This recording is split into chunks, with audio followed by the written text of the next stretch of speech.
자, 가볼까요? 네, 반갑습니다.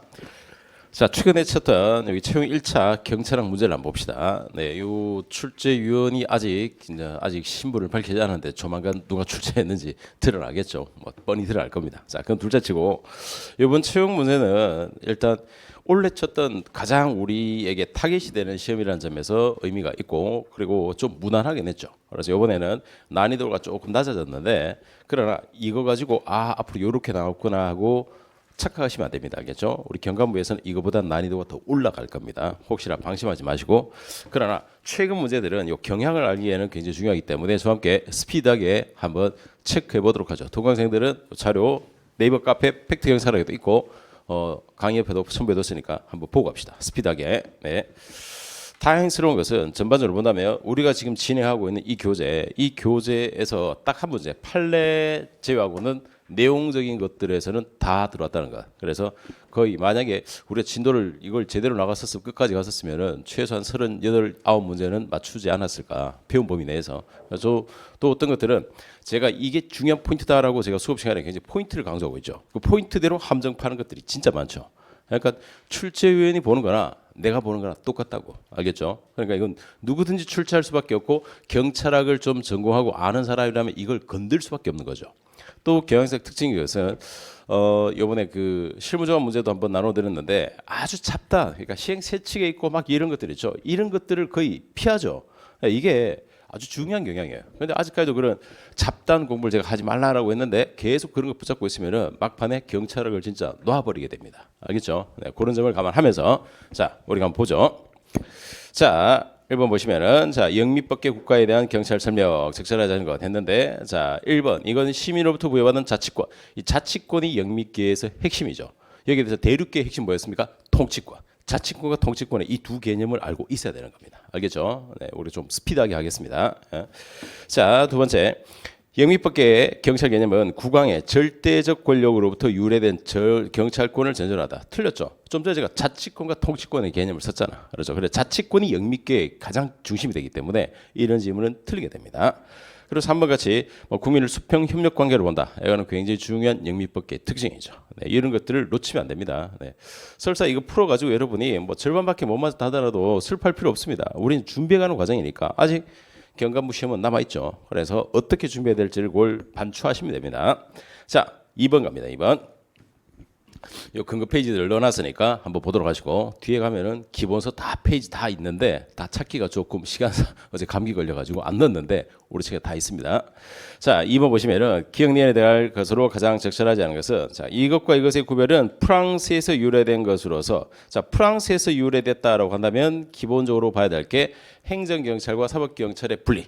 알겠죠? 그리고 또 프레보 같은 요런 개념. 알겠죠? 그리고 더 나아간다면 이제 여기 하나 더 들어오게 정답으로 될 고등경찰이란 개념 이게 되겠죠. 그래서 고등경찰은 바로 집시법 언론 출판과 관련되어 가지고 그 당시에 귀족 사회를 대상으로 해서 어떤 정보 감찰을 했던 것들을 고등경찰을 부르게 될 텐데 자 그래서 경찰에 보호되는 법익을 기준으로 한다면 사실 법익 기준으로 한다면 이미 답이 나옵니다. 사실은. 그래서 원래는 기억은 사회적으로 보다 우월한 가치를 지닌 법익을 보호하기 위한 경찰 활동을 의미하으나 나중에 사상, 종교, 집회, 언론 결사의 자유 자 여기까지는 우리가 수업 시간에 딱 했던 내용이죠. 그래서 이것은 바로 뭐다? 고등경찰과 보통경찰 개념으로 가는구나. 그래서 마지막에 이에 비해서 니은은 교통의 안전, 풍속, 범죄 예방, 진압과 같은 일반 사회 안녕의 질서 유지를 목적으로 하는 활동을 의미하고 있다. 네, 띄어쓰기가 지금 몰아져 버렸죠. 네. 자, 됐습니다. 2번 그렇게 해서 확인을 해두도록 하시고 3번 가보죠. 바람직한 경찰의 역할 모델 중에서 범죄와 싸우는 경찰 모델에 관해서 가장 적절하지 않은 것은 했죠. 자, 이 범죄와 싸우는 모델은 세 가지가 있었습니다. 자, 크리미 파이터. 그래서 범죄와의 전쟁, 범죄와 싸우는 이런 모델이 하나 있고 또 공공의 안전과 질서 유지라는 요게 있고 또 하나 뭐 있었죠? 치안 서비스. 이렇게 세 가지 모델을 전제로 하고 있죠. 이 모델을 전제로 해서 묻는 것들도 굉장히 여러분 그냥 그렇구나 하고 물론 쉬운 문제였기 때문에 맞췄겠지만 이것도 사실은 새로운 경향에서 들어온 거예요. 왠지 아세요? 예전에는 경찰의 역할적 모델에 대해서 우리가 전형적으로 알고 있는 경찰의 역할 여기서 끝났지만은 모델 개념에서 들어가는 것은 뭐다? 이건 교수가 내 꾸나를 아예 대놓고 성격적으로 드러내 주는 겁니다. 알겠죠? 그래서 이것도 제가 우리 수업 시간에 주의에 두라고 말씀을 드렸을 텐데 1번 경찰 활동의 전 부문을 포괄하는 용어로 가장 바람직하다. 안 맞죠? 네. 얘는 크림 파이트가 전 부문에서 바람직할 수가 없죠. 최소한 치안 서비스먼 개념을 떠오르고 계셔도 이건 틀렸다라고 잡아낼 수 있는 지문입니다. 자, 그래서 2번 경찰 역할에 뚜렷이 인식시켜서 전문직화에 기여한다. 네, 전문직에 기여하는데 그래서 전문직화에 또 문제점이 발생했었죠. 자, 그리고 수사 형사 등의 법 집행을 통하여 범법자 제압 측면을 강조 모델로서 시민들의 범위를 제압하는 것이 경찰의 주된 임무다. 네, 나머지 4번은 됐습니다. 4번 이것도 봐놓으세요. 이런 식으로 해서 경찰의 어떤 강력한 크림 파이터적 역할을 해버리게 되면은 바로 그 경찰에 대항은 전부 다 무조건 적이다, 나쁘다 이렇게 해가지고 이분법적 사고에 빠진다. 이것도 가끔씩 요 모델에서 나올 수 있는 주요 내용입니다. 네, 같이 봐두시면 되겠습니다. 자, 됐고 3번을 가보죠. 4번을 가보죠. 경찰 윤리 강령에 대한 설명으로 가장 적절하지 않은 것은 자, 윤리 강령 법적 강제력이 없기 때문에 위반했을 경우에 제재할 방법이 없다. 두 번째, 민주적 참여에 의한 재정보다는 상부에서 제정돼서 일방적으로 그렇죠. 일방적으로 주어졌기 때문에 그래서 비자발성이라는 부분 또 냉소주의를 불러일으킨다. 또 윤리 강령의 문제점에서 정리했던 내용이고 우리나라 윤리 강령은 자, 요거 윤세헌서다 이렇게 딱 암기해 두라고 했죠. 이런 것들은 그냥 필수 암기만 딱 해두시면 됩니다. 우리가 두 문자로 따서 확인했던 사항이고 4번에 1945년 10월 21일 자, 국립경찰 탄생시 이념적 지표가 되어 있는 경찰 정신은 대륙법계를 영향으로 봉사질서의 행동 강령으로 삼았다. 이런 문제도 어떻게 푸냐 이겁니다. 자, 보세요. 여기에 이 봉사질서가 들어가는지 뭔지 아니 연도가 맞는지 10월 21일인지 아니면 10월 12월 21일인지 내가 어떻게 알아? 그게 함정 포인트가 아니에요. 알겠죠? 이 지문은 아마 대부분 처음 봤다 하더라도 어떻게 풀어야 되냐면 자, 경찰 정신에서 대륙계 영향으로서 봉사와 질서 이 봉사와 질서 개념은 대륙계에서 나오는 게 아니라 어디서 나온다고 했죠? 그렇잖아. 서비스. 알겠죠? 영미계에서 들어온 겁니다. 그러니까 이런 걸 보고 나 안 외웠는데 그러니까 암기만 집착하는 학생들은 이런 걸 보면은 적응을 못하는 거예요. 뭐지? 뭐야 못 봤는데? 그러면 당황하는 거죠. 당황하시면 고객님 어떻게 됩니까? 네, 보이스피싱 당하시겠죠. 네, 그렇게 되는 겁니다. 그래서 내용 자체를 알아야 될 것들을 정확하게 알고 계시면은 그래서 항상 가지고 경찰학은 알아야 할 걸 정확히 알면은 응용해 갈 수 있다고. 그래야만 이런 변화에 대응해 갈 수 있는 거예요. 알겠죠? 이렇게 봐주셔야 됩니다. 하지만 3번 같은 거 우리가 이렇게 핵심 교재로서 이 교재로 진행하고 있는데 외우세요 하고 두 문자 특별히 따지는 것들은 이제 반드시 외워두셔야만 바로 적용이 되는 거죠. 네. 자, 4번, 자, 5번 갑니다. 존 크라인. 이 내부 고발에 대해서도 우리 수업 시간에 내부 고발의 요건 해가지고 한번 정리하고 갔었었는데, 자, 적절하지 않은 것은 내부 고발자는 특별한 경우를 제외하고는 공표전 자신의 의견을 표현하기 위한 내부적 채널을 모두 사용했어야 된다. 일종의 최후 수단성이라는 개념에서 접근을 하고 있고, 내부 고발자는 부적절한 행동을 취하도록 지시되었다는 자신의 신념이 종합적 합리적 근거에서 합리적으로 타당해야 된다. 다음, 적절한 도덕적 동기에서 내부 고발에 이루어져야며 성공 가능성은 불문한다. 아니죠. 성공 가능성 여부도 있어야 됩니다. 그래서 성공 가능성, 객관적 확신성, 최우 수단성 이런 요건들이 이제 크라인을 바로 윤리적 측면에서 두 가지를 꼭 기억해 두라라고 강조했던 인물입니다. 그래서 이렇게 알아둬야 되는 인물은 알아둬야 되는 거예요. 그리고 내용상에서 바로 이 부분을 건들고 있죠. 자, 됐습니다. 자, 6번을 가보면 자, 부정청탁 금품수 금지에 관한 법률에 대해서 가장 적절하지 않은 것은 공직자 등은 부정청탁을 받았을 때 부정청탁을 한 자에게 부정청탁임을 알리고 이를 거절하는 의사를 명확히 표시하여야 한다. 이거 완전 조문이죠. 조문. 명확히 해야 됩니다. 그럼에도 불구하고 동일한 부정청탁을 다시 받은 경우에는 뭐한다? 서면. 이때 전자문서 포함. 이거 굉장히 주의하라고 했죠. 그대로 시험 포인트에 딱 이 지문을 사용하고 있잖아 지금. 그럼 두 번째, 누구든지 동법에 위반한 행위가 발생하고 있다는 사실을 알게 된 때는 자신의 인적 사항을 밝히지 아니하고 변호사를 선임하여 대신고를 우리가 비실명 대리 신고가 가능하게 바로 여기에 들어와 있다라고 이것도 성립 시간에 포인트로 잡았던 거고. 세 번째, 공직자 등은 외부기관, 자, 국가와 지방 포함하여 요청으로 사례금을 받으며 외부 강의할 때 소속기관에게 외부 강의를 마치면 10일 이내에 서면 신고를 하여야 된다. 자, 외부 강의 중에서도 국가나 지방자치 같은 경우에는 그럴 필요 없죠. 신고할 필요 없죠. 네, 그래 예외 단서 조항에 있는 것을 딱 결합해놨죠. 네, 우리가 봤던 학습했던 내용이기 때문에 상당히 우리 입장에서는 쉬운 문제였습니다. 또 강조했던 사항이고 4번에 공공기관회장은 공직자 등의 부정청탁 금품 수수에 문제가 관해 정기적으로 교육하고 교육 실질을 위하여 필요하면 국민권익위원회, 여기서 바로 국민권익위원회가 들어온다는 점. 여기다 국가인권위원회 이런 게 들어오면 안 된다고 했죠. 네, 요 지문도 건들려고 하다가 그냥 던져놓은 거죠. 그러니까 보세요. 이 부정청탁 금품수금제에 관한 법률을 하더라도 그 조문 전체를 보는 것이 아니라 그중에 제가 아주 강조하는 포인트들이 딱 정해져 있죠. 그걸 확실하게 학습하고 계시면 대응이 가능한 겁니다. 그렇지 않으면 통조문을 다 외우려고 헌법 조문 130개도 못 외우는데 어떻게 이런 조문들 다 외워? 알겠죠? 그래서 이 경찰학을 접근해 가는 방법을 이번 1차 채용 시험을 토대로 해서 한번 잘 보세요. 네. 카페 쪽지로 이번에 아주 아마 경감을 좀 하시는 것 같은데 잘 봤다고 그렇게 막 한 3통 정도 쪽지 보내봤던데 아주 기쁜 일이죠. 제 입장에서는. 그래서 잡담 가지 마시고 이렇게 정리할 것들 마시고 혹시라도 여기 오늘 푸는 문제 중에 놓친 게 계시면은 이 기보서에다 스스로가 정리해서 다시 기입하면서 요약서에다가 정리해 두시면 됩니다. 알겠죠? 우리에겐 과정이니까. 자, 7번 가죠. 이해충돌방지법. 자, 적절하지 않은 것은 이 법은 공직자의 직무수행 관련되는 사적이익 추구를 금지함으로써 공직자의 직무수행에 발생할 수 있는 이해충돌을 방지하여 공정한 직무수행을 보장하고 국민의 신뢰를 확보하는 것이다. 이거 완전히 주는 지문이죠. 완전 목적 조항을 그대로 통으로 실어놓은 겁니다. 이런 거에서 뭐 이상한 겁니다.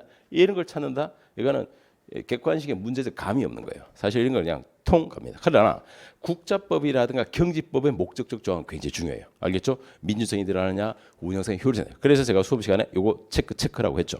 이런 것들은 별로 중요하지가 않아요. 그냥 던진 겁니다. 두 번째, 초중교육법, 고등교육법 또는 그 밖의 다른 법령에 따라 설치 각급 국공립학교는 공공기관에 해당한다. 여기 공공기관의 범위에 넣느냐 안 넣느냐 요게 개념에서 봐둬야 될 것들이고, 세 번째, 경무관. 바로 여기 이거죠. 경무관인 세종특별자치시 경찰청장은 고위공직자 경무관이라고 해가지고 싹 함정을 받죠. 그렇죠? 왜? 법에는 치안감 이상 and 각 시도청장. 그래서 여기는 세종특별자치시는 약간 예외적인 조직이에요. 우리 지방 구조로 봤을 때. 그러나 청장이죠. 시도청장이 주의를 지닙니다. 알겠죠? 급지가 조금 낮지만. 알겠죠? 그래서 여기는 봐도 뭐다? 경무관인 이렇게 했지만은 장난쳐놓은 거죠. 청장이면은 고위직의 시도청장이면 고위직에 해당한다. 그래서 우리가 이해충돌방지법에서 고상을 밑줄까지 딱 끄면서 주의해 두세요라고 딱 체크했던 부분이죠.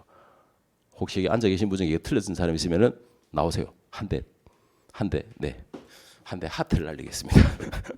자, 됐습니다.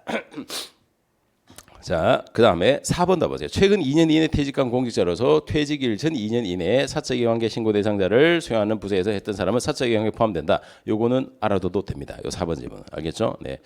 기관 심사 대상자 같은 경우에 2년에 그 범위를 제한하는데 그걸 약간 사용하려고 했던 것 같아. 그래서 일단 4번 질문도 중요 질문이니까 알아두시고. 자, 8번에 범죄 원인에 관한 학설의 설명으로 가장 적절하지 않은 것은, 자, 범죄학과 관련되는데 뭐 그래, 여러분은 뭐 범죄학 하시지만은 한번 보고 갑시다. 문제로서 1. 자, 뒤늦겜 하면 뭐 아노미 이론의 가장 대표 인물이죠. 이건 당연히 알아야 될 사람인데, 사회가 붕괴되어서 규범의 억제 상실 상태를 아노미라고 부르고 있죠. 네, 여러분도 곧 아노미가 올 겁니다. 시험이 점점 임박해 오면 멘붕되면서 아노미 상태에 직면하게 되죠. 뭘 고개를 끄덕입니까? 정신 차리세요. 알겠죠? 절대 그래서는 안 되죠. 자, 뒤늦게. 자, 그다음 글레이저. 자, 글레이저의 차별적 동일시 이론은, 자, 요 글레이저는 동일시 이론. 그래서 동글 요렇게 딱 외우더라고 했는데, 글레이저. 그래서 동일화. 청소년들이 미디어를 모방하고 동일화해 가지고 따라하는 것에서 범죄가 나타나더라. 이걸 연구한 거죠. 그래서 범죄 원인이 개인이 아닌 사회 구조 아닙니다. 네, 개인 청소년들이 바로 그 스스로가 학습 효과, 모방을 하기 때문에 나타나다. 그걸 나타내고 있는 거죠. 텐더범. 자, 텐더범의 이 낙인 이론 대표적인데, 이런 범죄에 낙인이 찍혀가지고 계속해서 악순환된다. 낙인 이론이죠. 넌 찍혔어 이겁니다. 코에는, 자, 목표 수단의 괴리에 하류 계층에 대한 중산층의 저항으로서 비행을 저지르고 목표 달성의 어려움을 극복하기 위해서 하위 문화, 그렇죠? 하위 문화론의 코엔, 펠슨 이런 사람들이 대표 인물이니까. 자, 됐습니다. 범죄학 치고도 무난한 문제였고, 9번에 가보면, 자, 고전적 범죄학의 억제 이론, 베카리아, 벤담 등등이 주장했다. 자, 그래서 지문에서 거의 다 고전 이론을 설명해주고 있죠. 뭐 자유의지를 갖고 합리적 판단 행동하고, 그래서 처벌에 계량화된 고통과 범죄. 자, 그래서 고전 이론은 바로 뭐다?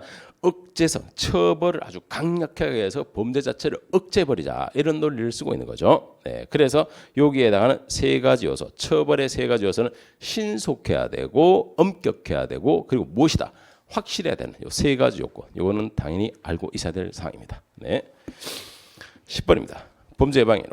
세 문제를 냈죠. 범죄 관련돼서 세 문제를 했는데 이런 것들이 이제 출제위원들이 자기 전공이 뭐 범죄학을 냈다든가 경찰학 안에서도 응용 범죄를 냈다든가 이렇게 들어가면 이럴적으로 조금 편향되는 경우가 나타납니다. 그래서 이 비율이 전체적으로 봤을 때 조금 아쉬운 거는 경공법, 경찰공무법에 대한 문제가 좀 안 들어왔다는 게 좀 아쉽고 그리고 강론에서 한 두 문제 더 포지션을 잡아줬으면 좋았을 텐데 그것도 아쉽고 그러면 범죄학 이론을 좀 빼줬으면 좋았겠죠. 한 문제만 넣어도 될 텐데 그건 뭐 제 바람인데 그래도 출제원이 그렇게 많이 튀러 가지는 않았습니다. 그래서 이야기했듯이 이런 거 하고 나면 차고 나면 저같이 바로 총평을 해버리는데 그래서 작년 같은 경우 엄청 비난을 해버리면 출제원이 이제 뜨끔뜨끔하기 때문에 이렇게 경향을 조금씩 조정해 갈 필요가 있는 거죠. 10번에 갑시다. 범죄 예방 이론에 대한 설명으로 적절하지 않은 것은 자 일상 활동 이론, 합리적 선택 이론, 범죄 패턴 이론 등은 상황적 범죄 예방에 중요한 이론적 배경이 된다. 뭐 범죄학 잘 하시겠지만 요 상황적 범죄 예방 이론, 상황 이론은 앞으로 범죄학에서 굉장히 지향점입니다. 지향점이라기보다는 관심이 많은 분야예요. 알겠죠? 예, 뭐 고전, 신고전 이것만 하지 마시고 요 상황 이론에 대해서는 잘 유념해 두고 계셔야 됩니다. 자, 2번 셉티드 이건 전형적인 문제죠. 물리적 환경 설계, 재설계를 통하여 한다. 정이고 특별 예방 이론은 잠재적 범죄자인 일반인에 대해서 형벌의 예방 기능을 강조하는 거죠. 특별 예방 이론이라는 것은 뭡니까? 바로 일반 예방과 달리 범죄자 자체, 재범의 우려를 컷한다든가 이런 식으로 들어가는 게 특별 예방이죠. 일반 예방은 다수 대중을 대상으로 하는 거고 그래서 설명이 틀렸죠. 자, 그리고 4번에 있는 불행행위의 그리고 요 범죄 1차적, 2차적, 3차적 요것도 아주 중요한 포인트입니다. 불행행위의 범죄 예방의 1차, 2차, 3차는 꼭 구별하고 계셔야 될 내용입니다. 자, 11번. 맨델존에 가보죠. 맨델존 피해자 분류중에서 자, 책임입니다. 책임. 자, 그래서 피해자 책임론도 피해자 유형론에서 나오는 건데 예외적으로 조금 들어왔죠. 우리 전형적 경찰학 범위에서는. 자, 그래서 여기에 해당하는 것은 그 맨델존의 유형으로 본다면은 충분히 피해자의 살해된 표류나 요거는 관련이 없죠 지금. 네, 정도에서 요건 그냥 단순하게 마시면 되고. 자, 12번 갑시다. 지역사회 경찰활동의 구성요소. 이 문제는 제가 아주 강조하고 지역사회는 반드시 들어올 거니까 봐야 된다라고 경향사에서 아주 강조했던 문제죠. 이런 문제는 반갑게 보셔야 됩니다. 우리가 수업을 얼마 전에 했으니까. 그래서 지역사회 경찰활동에 대해서 들어왔는데 그러면 이런 문제는 두 가지 유형이에요. 전통적 활동하고 지역사회 경찰 활동을 비교하느냐 이거요. 전통적 활동하고 지역사회 중심적 경찰활동 요 두 개를 비교하는가 아니면 지역사회 경찰활동 안에 있는 각각의 내용들의 의미를 물을 건가 요 두 개 이외에는 들어올 수가 없어요. 만약에 여기서 조금 더 심화시킨 다음에 이제 학자를 끼워 넣어버릴 거예요. 알겠죠? 요까지만 준비하고 계시면 되는 거예요. 알겠죠? 그래서 이건 다행스럽게도 요거보다 전통적과 비교하는 거는 기출이 많이 나오다 보니까 내려와서 바로 여기 있는 각 사항별로 들어갔죠. 자, 그럼 우리 요 핵심 요약서도 정리가 돼 있었고 사항별로 들어가 보면은 1. 지역 중심적 경찰 활동은 지역 사회 전반적 삶의 질 이겁니다. 전반적 삶의 질의 핵심입니다. 지역의 중심을 두는 것이 아니라 알겠죠? 요 전반적 삶의 질을 놓치면은 이 문제를 내용을 제대로 못 보는 거예요 지금. 두 번째 전략적 지향. 자, 전략적 경찰 활동은 확인된 문제에 대해 전략적 대응을 위해서 자원을 배분하고 전통적 절차를 통해 범죄 요소나 사회 물질의 효과적 제거. 그렇죠. 효과적 대응. 이게 바로 전략적 경찰 활동이라고 볼 수 있다. 그래서 뭐 스왓이라든가 마약 전담반 특별 팀을 만드는 것도 나타난다라고 경향상에서 말씀을 드렸고. 세 번째 이웃 지향적인 경찰 활동은 지역 사회 활동을 위하여 경찰과 주민들의 의사소통을 하려 개설하는 모든 프로그램이다. 이 중에 핵심이 뭐죠? 소통이에요. 소통. 알겠죠? 이웃 지향은 주민의 협조 소통이 빠지면 안 돼. 알았죠? 그래서 소통에 대한 거다. 이렇게 문제를 보셔야 되는데 어떤 그 질문하신 분들이 이 문제를 잘못 접근해 가지고 이야기하던데 아니에요. 제가 찔러준 이 핵심이 가장 중요한 거예요. 근데 이 표현 자체가 우리가 영어식 표현을 너무 나이브하게 번역하다 보니까 우리 어감과 안 맞는 부분이 발생한다고 제가 누차 말씀드렸잖아. 알겠죠? 이 핵심적 포인트를 놓치고 질문을 보시면 안 되는 거예요.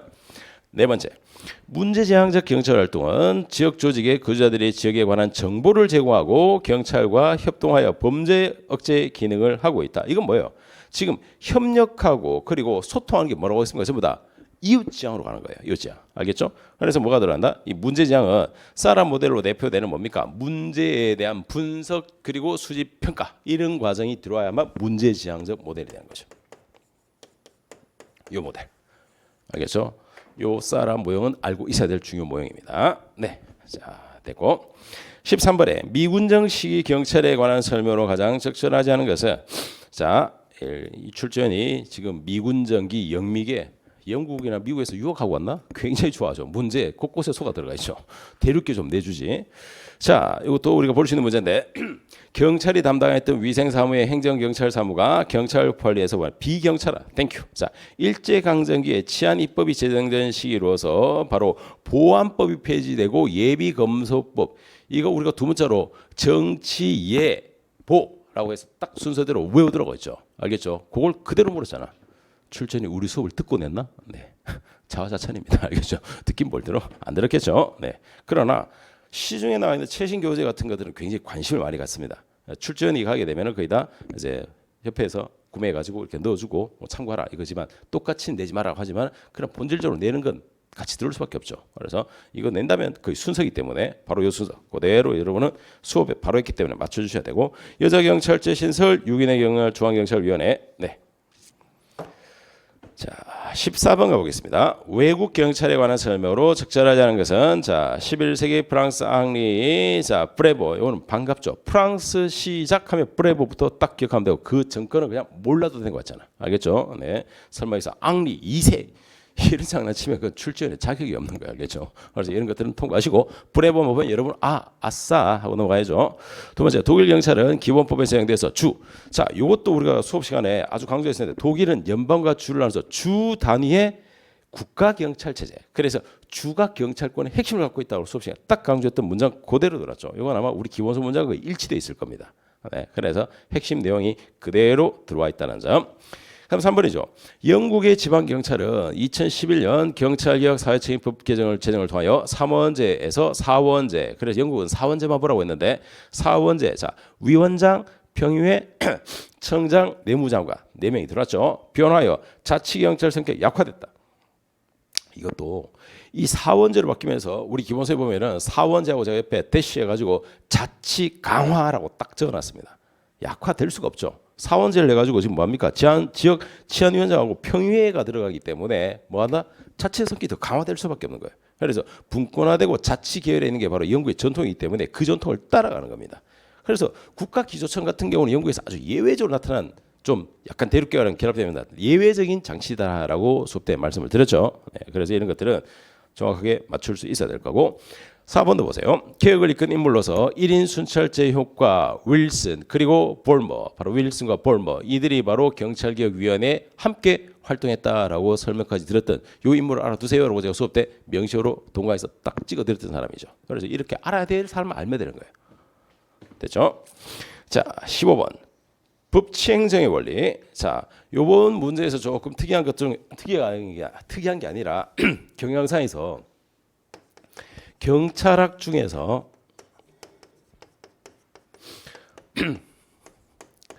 경찰 행정법 파트에 대해서 계속 논란이 있었는데 지금도 보시면 아시겠지만 작년이 예외적으로 들어왔지만은 이 경찰행정법에서 들어갈 것들이 이걸 빼버리고 오리지널 행정법 파트에 완전히 들어가가지고 행정행위부터 시작해서 소송 구조까지 다 넘어가는 게 아니라고 말씀드렸죠. 우린 요걸 전제로 해서 행정법의 사항들만 보면 되는 거예요. 그 성격을 이번 문제에서는 잘 드러내주고 있는 겁니다. 그러니까 시중에 어떤 노량진 같은 데 보면은 이 행정법을 무슨 행정법 가르치지 않는데 그렇게 해서 오버하면은 절대 여러분이 소화도 안 되고 이거는 한 과목이 아니라 세 과목으로 쪼개는 역할을 해버리기 때문에 자멸하는 거예요. 알겠죠? 그래서 우리 유학생도 있지만은 기본 강의 때도 알아야 될 행정법 원리만 딱 알아두고 그 범위 내에서 안 벗어나려고 철저하게 협의해서 낸 겁니다. 1인 혼자서 내는 게 아니에요. 3인 체제 가서 서로 협의합니다. 알겠죠? 그렇기 때문에 행정법 전공 교수가 들었다 하더라도 더 이상 오버할 수가 없게 커트를 해줍니다. 그리고 다시 검토위원이 들어가기 때문에.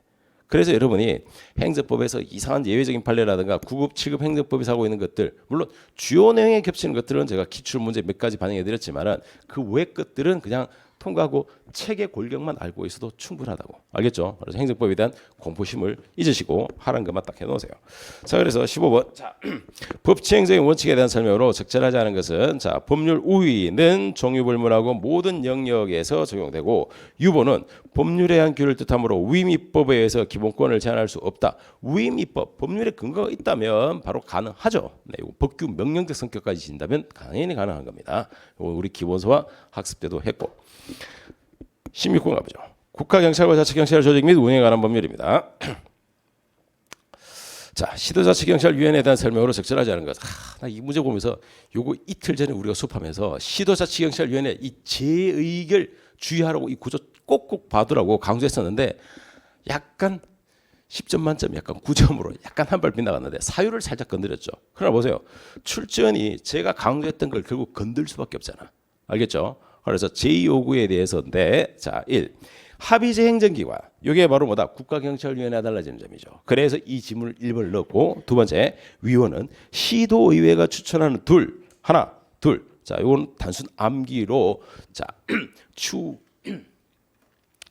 죄송합니다. 목이 자꾸 잠겨가지고 두 명에 들어가는 것을 꼭 외우도록 했었는데 이건 암기사항이었고 3번에 시도지사는 시도자치경찰 의결이 적절하지 아니하다 할 때 제2요구 들어왔죠. 그리고 4번 경찰청장은 시도자치경찰위원회 의결이 적절하지 아니하다고 판단되며 국가경찰위원회 행정안전부장관을 거쳐서 시도지사에게 제2요구를 할 수 있다. 바로 이렇게 경찰청장이 제2요구하게 되는 것은 적절하지 아니하다. 적절 성향에 대한 것이 아니라 법령 위반이라든가 공익이라는 아주 중대한 사유 이겁니다. 적절해버리면 너무 청장이 끼어들기 때문에 알겠죠? 사유 가지고 살짝 비틀었는데 3번 4번이 제2요구를 딱 묻고 싶어서 구조를 그대로 봤잖아. 그래서 여러분은 이 문제를 정말 수업했던 그대로 적중하고 짝 기쁘게 맞춰주셔야 됩니다. 그래서 이런 것들 조문통으로 실어놓은 것들은 장관이 보면서 구조를 잘 봐두시면 되는 거죠. 네, 다음 17번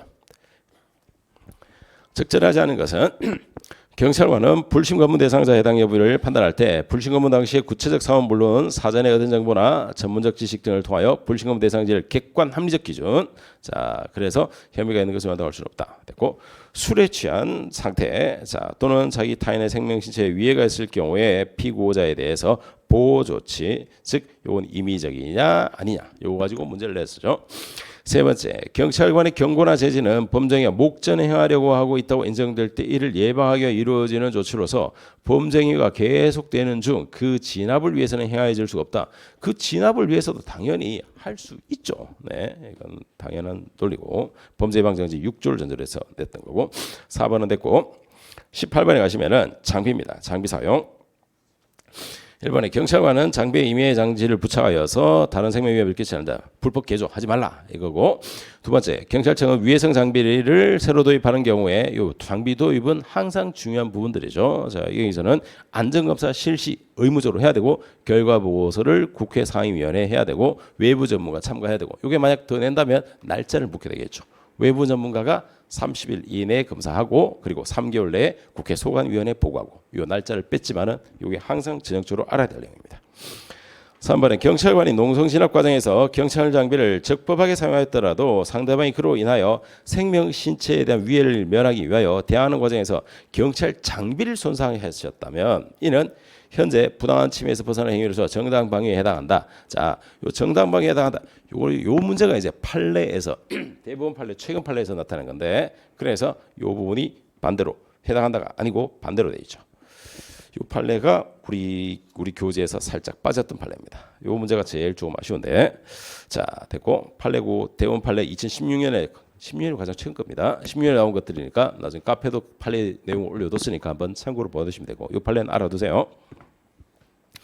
경찰 관련 판례가 엄청 많지가 않습니다. 뭐 말아봤자 한 30개 안팎에서 그 내용들 위주로 들어가기 때문에 자 19번에 자 경직법상의 정보 수집과 처리에 관한 정보의 활동입니다. 적절하지 않은 것은 자 경찰관은 범죄 재난 공공 갈등 등 이 정보 수집에 공공 갈등 등 그리고 질서에 대한 질서가 아니고 안녕이고 질서가 빠져야죠. 이 정보 수집의 범위가 굉장히 중요하기 때문에 여기에는 전제가 뭐냐가 수험에서 아주 중요하게 걸려드립니다. 네. 자, 나머지 2번, 3번, 4번은 됐고 20번 가보죠. 20번. 자, 경찰 행정의 실효성 확보 수단입니다. 자, 이 문제도 여러분은 당연히 맞춰야 될 문제죠. 자, 1. 대집행의 대체적 자기 의무 불이행에 대하여 다른 수단으로는 이를 확보하기 곤란하여 불이행을 방치하면 공익을 해야 한다. 그래서 의무를 향하여야 될 행위를 스스로 하여 제3자에게 비용을 징수하는 것. 이거 대집행의 정의. 땡큐고. 이번에 행정청은 의무자가 행정상 의무를 이행할 때 이행강제 반복 부과할 수 있으나 의무를 이행하면 이미 부과한 강제금을 징수하여서는 안 된다. 이미 부과한 거 당연히 징수해야죠. 안 된다가 아니고 이건 그냥 출제는 임의로 만들었죠. 3번은 직접강제, 4번에 경찰상의 즉시강제는 눈앞에 급박한 경찰상의 장애. 바로 즉시강제는 의무불이행을 전제하지 않기 때문에 이것도 조문적 표현을 그대로 넣어놨죠. 네, 그래서 이것은 정의만 알면 20번은 되는 문제였습니다. 자, 21번 절차법이죠. 절차법의 행정응원에 대한 부분들인데, 자, 행정응원 가보죠. 응원 이것도 다른 뭐 청문이라든가 공청회를 내지 않고 행정응원을 나름 좀 피해간다고, 기출을 피해간다고 응원을 건든 것 같아. 자, 행정응원은 말 그대로 협력적 상태에 있는 것들입니다. 전부 다. 1. 행정청은 다른 행정청의 응원을 받아 처리하는 것이 보다 능률적이고 경제적인 경우에 다른 행정청의 응원을 요청할 수 있죠. 필요가 아니에요. 이거 재량입니다. 재량. 알겠죠? 행정응원은 서로 다른 기관들이 협력하는 거기 때문에. 두 번째, 행정응원을 요청받은 행정청은 행정응원으로 인하여 고유의 직무 수행에 현저히 지장받은 것으로 인정되는 명백한 이유가 있는 경우에는 응원을 거부할 수 있다. 자, 두 번째, 응원을 위하여 파견된 직원은 다른 법령에 특별한 규정이 있는 경우를 제외하고는 원소속의 지휘 감독을 받는다. 원소속이 아니라 파견됐으면은 그 응원을 요청한 그곳에 가서 일하기 때문에 그곳에 지휘 감독을 받게 됩니다. 네, 만약에 원소속에서 지휘 감독 받게 되면은 의미가 없죠. 응원에. 자, 그리고 4번은 됐고, 응원은 절차법적 내용에서 우리가 기본 이론체 자료에서 확인했던 사항이었습니다. 22번 가보죠. 개인정보보호법입니다. 자, 개인정보보호법에서 1. 개인정보 처리자는 법령상의 의무를 준수하기 위하여 불가피한 경우에 개인정보를 수집할 수 있고 그 목적적 범위 내에 사용할 수 있다. 무난한 지문이죠. 자, 인명의 구조 구급 등에 위하여 필요한 경우는 대통령이 정하는 경우에는 불특정 다수가 이용하는 목욕실, 탈의실, 개인의 사생활, 현장 침해, 우려 장소에 있는 내부를 볼 수 있는 이동형 영상 정보 처리 기구로서 촬영할 수 있다. 필요한 경우에는 예외적 사유고. 그다음 개인정보 처리자는 개인정보 익명 또는 가명, 특히 가명 처리에 대해서 굉장히 조심해 두라고 했죠. 그래서 수집을 잘 사용하는 경우에 익명 처리 불가능한 경우에는 익명에 의해서 처리할 수 없는 경우에는 가명에 처리할 수 있도록. 네 번째, 개인정보 처리자는 통계, 과학적 연구, 공익적 기록 보존을 위하여 가명 정보를 처리하는 경우에는 정보처리 이를 알리고. 지금 가명이라는 개념을 알면 이건 당연히 틀린 거예요. 알겠죠? 가명은 뭡니까? 개인을 특정할 수 없고 개인을 알 수 없기 때문에 가명 처리가 되는 건데 이걸 그 개인에게 알린다고? 이거는 말이 안 되는 거죠. 네, 가명 처리는 됩니다.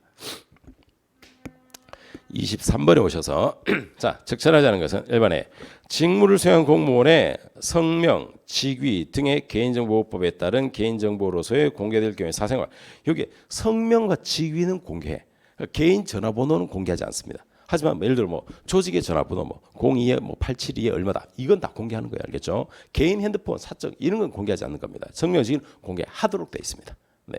그렇기 때문에 당연히 경찰 가면 명찰을 달고 명찰을 달고 뭐 홍길동 하고 딱 달아놓잖아. 알겠죠? 성명과 지위는 공개하는 겁니다. 이것도 수업 때 한번 강조했던 사항인데.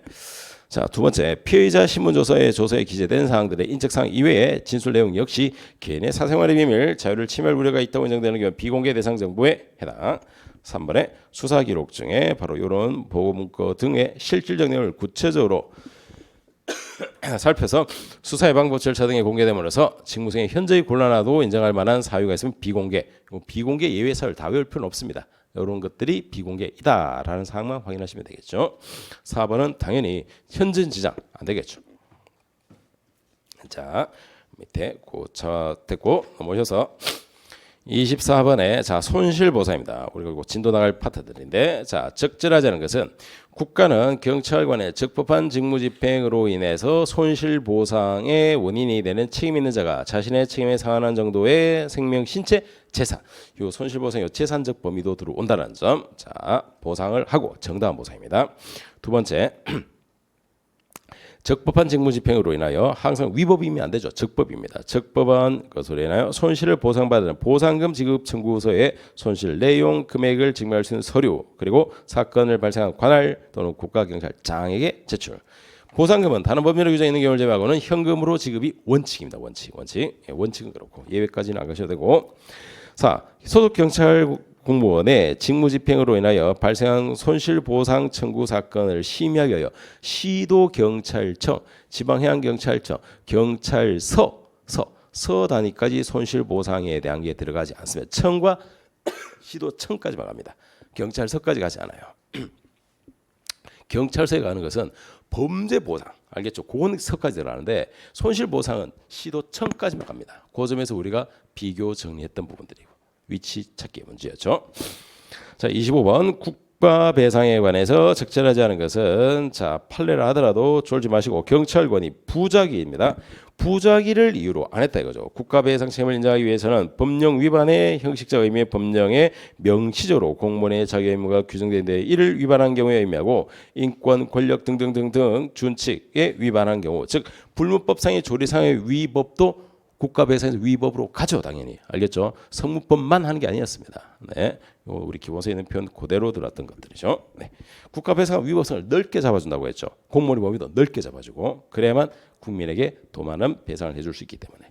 이번에 경찰관의 직무집행 법령의 정한 요건과 절차에 따라 이루어진 것이라면 특별한 사정이 없는 한 법령에 적합하고 개인의 권리 침해, 법령 적합성이 인정되어 바로 부정되는 것은 아니다. 공무원에게 부과된 직무상의 의무 내용을 전적으로 부수적으로 사회구성 개인의 구체적 안전과 이익보호를 위해 설정된 것이라면 공무원은 그와 같은 직무상의 의무를 위반함으로써 개인에게 되는 손해, 인과관계 내에서는 배상. 네, 여기서 인과관계를 다투고 있고 4번에 시위 진압이 불필요하거나 또는 불법 시위의 태양, 장소, 상황에 예측되는 피해 발생의 구체적 위험성에 내용에 비추어 시위 진압의 계속 수행 내지 그 방법이 현저히 함정을 결했다면 현저히 들었죠. 그렇다면 당연히 법령 위반. 그래서 법령 위반의 위법성을 넓게 잡아주는 게 국배법의 가장 기본적인 특징이었습니다. 네. 자, 26번 행정기본법입니다. 이의신청이죠. 이의신청. 자, 적절하지 않은 것은 자, 이 신청도 우리가 수업 바로 전날 했었죠. 전날 이 신청에서 마지막에 다른 거 다 빼고 요 조문에서 이 신청의 날짜 하고 아마 체크하세요라고 제가 딱 강조했던 텐데 1. 행정청의 처분에 이의가 있는 당사자는 처분받은 날로 30일. 두 번째, 이 신청을 받으면 부득이한 사유 있는 경우를 제외하고는 신청을 14일. 다음, 이 신청한 경우에는 신청 관계없이 심판법에 따른 심판 또는 소송 제기 가능하고 4. 이 신청에 따른 결과를 통지받은 후에 심판 소송을 제기하려는 자는 그 결과 통지받은 날로부터 60이 아니라 90일. 알겠죠? 우리 요 요약서에도 체크했던 사항입니다. 날짜였죠. 이런 건 단순 암기로 확인만 해두시면 됩니다. 자, 행정심판법을 가보죠. 27번.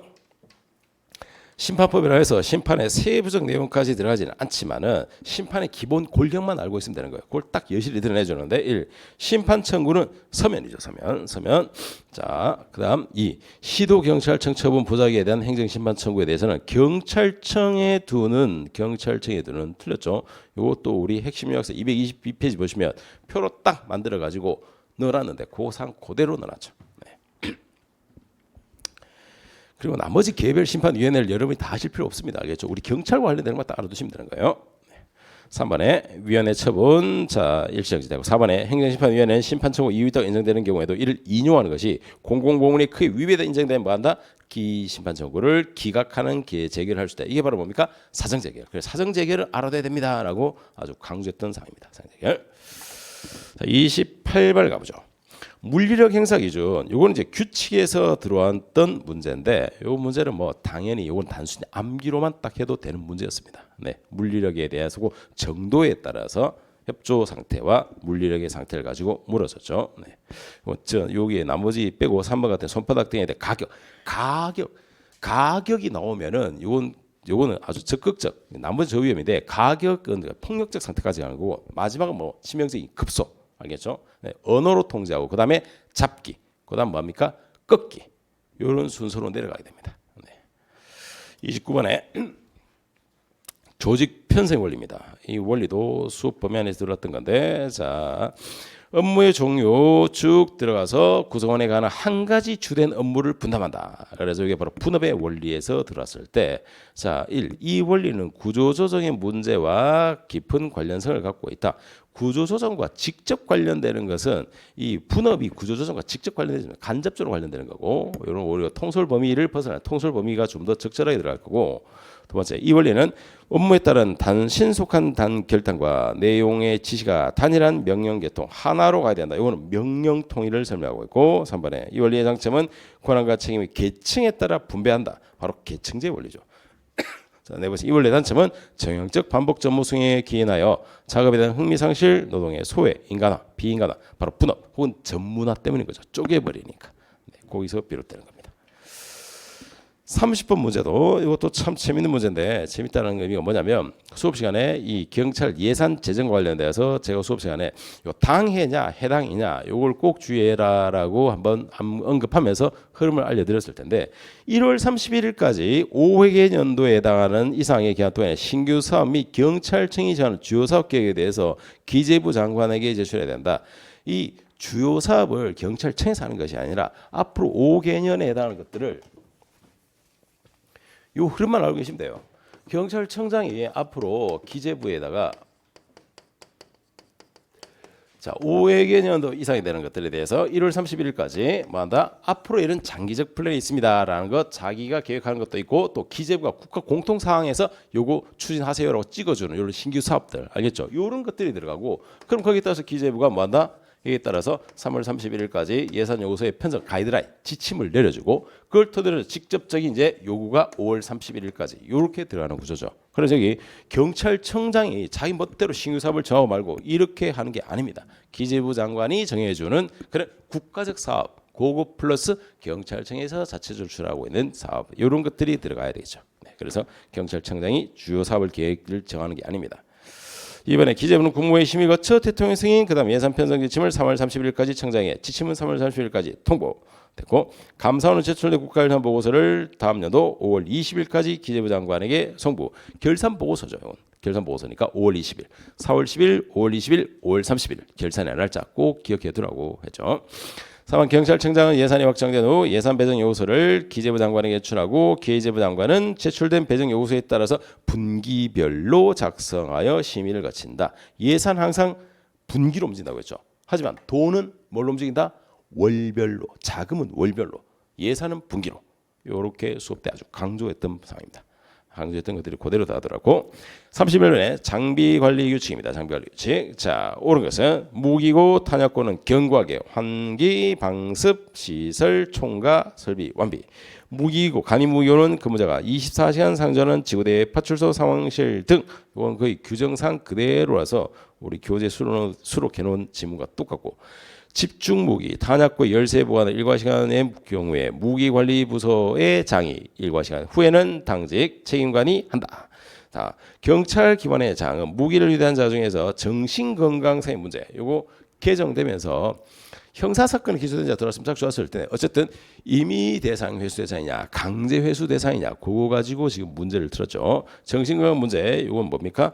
해야 된다, 해서 해야 한다가 아니라 임의죠. 임의. 무기적격 심의회를 거쳐서 임의입니다. 개정된 것은 바로 이 형사 사건에 기소된 자, 이게 새로 들어갔기 때문에 이것도 주의해둬야 되는데 그 옆에 걸 딱 건드렸죠. 네. 여러분은 형사 사건에 기소된 자가 강제해서 임의 회수 대상으로 전환됐다. 그걸 예상하고 계십시오. 알겠죠? 네. 32번 보안 업무 규정입니다. 자, 이건 바로 보안 업무 규정에서 통제 구역에 대한 것들은 딱 암기 사항이라고 해서 단어 두 개씩 딱딱 잡아드렸죠. 네, 그거 확인하시면 되는 문제고.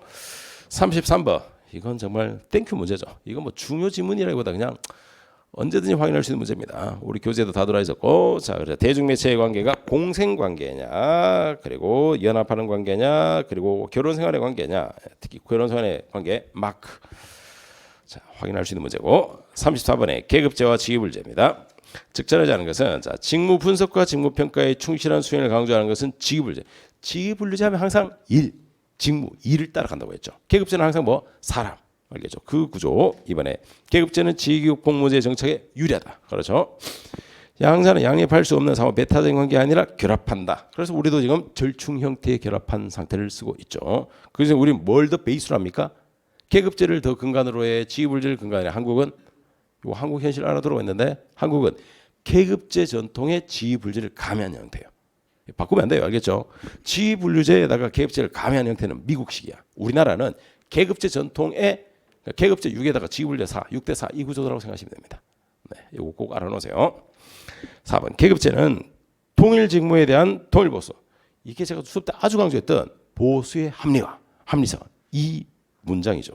네, 그래서 이것은 직위불제 틀렸습니다. 이런 것도 틀리면 안 되죠. 수업 시간에 엄청 강조했던 건데. 35번 피해자 유치 및 보호 호송 규칙입니다. 이 호송 규칙까지 냈지만 우리 책에는 이미 요약서의 호송 규칙에 대해서도 딱 정리하고 제가 볼류체로 표시까지 딱 해드렸는데 1. 외표 검사, 간이 검사, 외표 검사, 외표 검사란 바로 은행 특징에 있어서 자 판단돼서 손으로 가볍게 툭툭 두드린다 이거죠. 네. 그다음 동시에 2명 이상의 피해자를 입감시킬 때는 경위상의 경찰관이 입하여 순차적으로 요 계급 경위는 맞는데 2명이 아니고 3명에 입감시킬 때입니다. 숫자 장난쳤죠. 이것도 우리 책에 볼드체로 딱 표시한 강조 내용이고 3번에 동성애 유치 보호인이 실시하는데 여성 유치 보호관이 없을 때에는 미리 지정하여 검사를 교양받은 여성 경찰관으로 하여금 한다 하게 할 수 있고 원칙적으로 일주일 전 일몰 후 할 수 없고 호송. 자 36번 네. 아청법 아동청소년 성보호에 관한 법률에서 옳은 것을 모두 몇 개인가 했는데 자 아청법에서 기억 아동청소년 성착취물 제작자에 대해서는 미수범 처벌 규정 있고 폭행 협박으로 인한 아동청소년 강간을 목적으로 예비 음모한 자에 대한 처벌 그다음 아동청소년을 매매한 자에 대해서 미수벌 처벌 규정이 있다. 자 미수벌 처벌 규정이 여기 적용되는 거 안 되는 거 요것만 딱 암기해 두시면 되는 거죠. 표에 정리돼 있습니다. 돼 있고 그다음 13세 대처 적용하지 않는다. 자 37번에 자 가정폭력 처벌상 가정폭력 범죄 요 정의에 해당하는 범죄이냐 아니냐 이것도 단순 암기죠. 네, 세부적인 사항을 많이 함정하지 않았습니다. 그래서 뭐 같이 있던 아버지 계모 그런데 3번에 보시면 사촌 동생을 약취유인이라고 약취유인은 가정폭력의 범죄에 대해서 가정폭력 정의 범위 밖에 있죠. 약취유인 뭐 사기 횡령 배임 또 살인 강도 이런 것들은 가정폭력 범위 밖에 있습니다. 네, 요건 그냥 확인차 봐두시면 단순히 맞출 수 있는 문제입니다. 우리 핵심 요약서에 다 정리되어 있습니다. 네, 곧 진도 나갈 거예요. 38번에 자 범죄인 인도법에 따라 절대적 거절 사유, 임의적 거절과 절대적 거절 사유를 구별하라. 이거죠. 네, 그래서 여기서 왜 대한민국의 국민이다. 그리고 니네 인도범죄 전부 일부가 대한민국인이다. 이럴 때는 임의적이죠. 하지만 절대적인 것은 바로 범죄인의 종교, 인종 등 요거 그리고 범죄에 관해서 대한민국 법원의 재판이 계속 중일 때 그런 것들은 바로 절대적이죠. 39번에 정보 배포 원칙입니다. 적절하자는 것은 자 필요성의 원칙이라는 배포입니다. 배포 정보의 원칙이 아니라 배포의 원칙. 필요성의 원칙은 알 필요가 있는 대상에게 알고 알 필요 없는 대상에는 안 된다. 배포니까 보안상은 정보가 누설됨으로 처리할 결과에 대해서 보안대 측강구하고 적시 타이밍이죠. 적시성의 원칙은 따라서 먼저 생산된 점을 우선적한다. 적시가 아니죠. 적시는 뭡니까? 사용자 필요한 타이밍입니다. 타이밍 알겠죠? 먼저 선후 관계가 아니에요. 틀렸고 계속성의 원칙은 정보가 필요한 기간에 배포되다면 그 주제와 관련된 새로운 정보에 대해서는 계속해서 피드백 해줘야 된다. 계속성. 자 40번 이종 보통 면허 이것도 우리가 표로 정리했는데 1종과 2종에서 2종에서 운전할 수 있는 거. 자 없는 거에 바로 뭐냐 이거 고르라는 건데 원동기 화물 승합인데 특수가 4톤이 아니라 기준이 뭡니까 3.5톤이죠 3.5톤. 네, 이건 암기만 하면 돼요. 강론 부분이 이번엔 생각보다 그냥 단순 확인할 것들만 정확하게 확인하면 되는 수준에서 들어왔습니다. 자 그래서 우리가 수업 시간에 스피드하게 최근에 이 문제를 한번 봤는데 결론은 이런 경향에 출제위원들이 이제 교섭 경향이 좀 더 강화되면 제가 누차 말하지만 수업 때 이 요약서로서 포인트에서 아주 강조하는 것들 위주로 여러분은 정확하게 다 봐두셔야 돼. 그리고 이제 이 요약서의 나머지 것까지 확장해 가시면은 경감부까지도 대응해 갈 수 있습니다. 알겠죠? 네. 그렇게 해서 잘 정리하고 틀린 것들에 대해서는 한번 복습해 주시기 바랍니다. 네. 자료들은 네이버 카페 팩트 형태로 올려뒀으니까 한번 더 참고로 보십시오. 여기 해설서까지 다 달아서 올려뒀습니다. 자, 잠깐 쉬었다가 다시 진도를 들어가죠.